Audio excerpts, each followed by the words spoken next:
2026 சட்டப்பேரவை தேர்தலில் திமுகவை முருகப்பெருமான் ஓட ஓட விரட்டப் போகிறார்.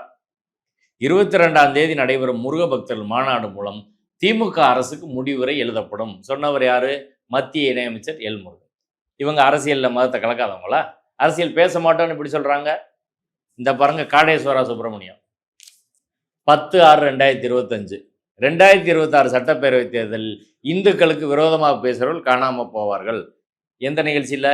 இந்த மாநாட்டை ஒட்டி அறுபடை வீடுகளில் வழிபாடு செய்கிற நிகழ்ச்சியில் காடேஸ்வரா சுப்பிரமணியம் பேசியிருக்காரு. ஆனால் இன்னைக்கு அவங்க சொல்கிறாங்க, நாங்கள் அரசியலே பேச மாட்டோம் அப்படின்னு. இப்போ பேசுனது என்ன? 2026 தேர்தலுக்கும் இந்துக்களுக்கும் முருகனுக்கும் மாநாட்டுக்கு என்ன சம்மந்தம்? இல்லை, நீதிமன்றம் இப்போ தடை செய்யப்பட்ட இயக்கங்களை பற்றி பேசக்கூடாது, மத பிரச்சாரம் செய்யக்கூடாதுன்ற மாதிரி எல்லாம் சொல்லியிருக்காங்கல்ல. அதான் அரசியல் மதவெறி அரசியலே பேசக்கூடாது. இதெல்லாம் நாங்கள் கொடுத்த பிறகுதான் அவங்க என்ன சொன்னாங்க? ரிலீஜியஸ் ஃபங்க்ஷன் சொல்லிட்டு இருந்தாங்க. இன்னைக்கு கூட நீதிபதி ஜி.ஆர். சாமிநாதன் வருகிற போது ரிலீஜியஸ் ஃபங்க்ஷன் சொல்றாங்க. ஆனால் இது பேசுனதுக்கு நாங்கள் ஜட்ஜிட்ட கொடுத்தோம். ஜட்ஜ் அவங்ககிட்ட கேட்டார், நீதிபதி புகழேந்தி அவர்கள் இந்து முன்னணியின் மூத்த வழக்கறிஞர், என்னங்க இப்படி பேசியிருக்கிறீங்க? உங்க எல்முருகன் அவர்களை கேட்டால் அவர் எங்க கட்சி கிடையாது, அவர் பிஜேபி, எங்களுக்கு அதுக்கு சம்மந்தம் இல்லைன்ட்டாங்க. சரி, காடேஸ்வரா சுப்பிரமணியம் எதுக்கு பேசியிருக்காரு இதே நிகழ்ச்சி இல்லை அப்படின்னு கேட்டால் அவங்ககிட்ட பதிலே கிடையாது, பேசாமல் நின்னாங்க. இப்போ நாங்கள் என்ன சொல்கிறோம்?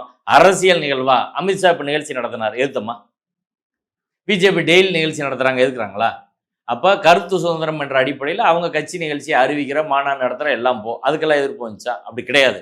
இப்போ ஏன் எதிர்ப்பு வருதுன்னா, நீ முருகன் மாநாடு என்று சொல்லிட்டு அதை அரசியல் நிகழ்வாக மாத்துற, இப்போ மதத்தை அரசியலில் கலக்கிற, இது மிகப்பெரிய ஆபத்து. உலகம் முழுவதும் மதத்தை அரசியலில் கலந்து மிகப்பெரிய பேராபத்துகள், போர்கள்லாம் நடந்திருக்கு. இந்தியாவில் நம்ம கண்ணு முன்னாடி இந்தியாவை பிளந்த ஒரு நிகழ்வு பாபர் மசூதி இடிப்பு.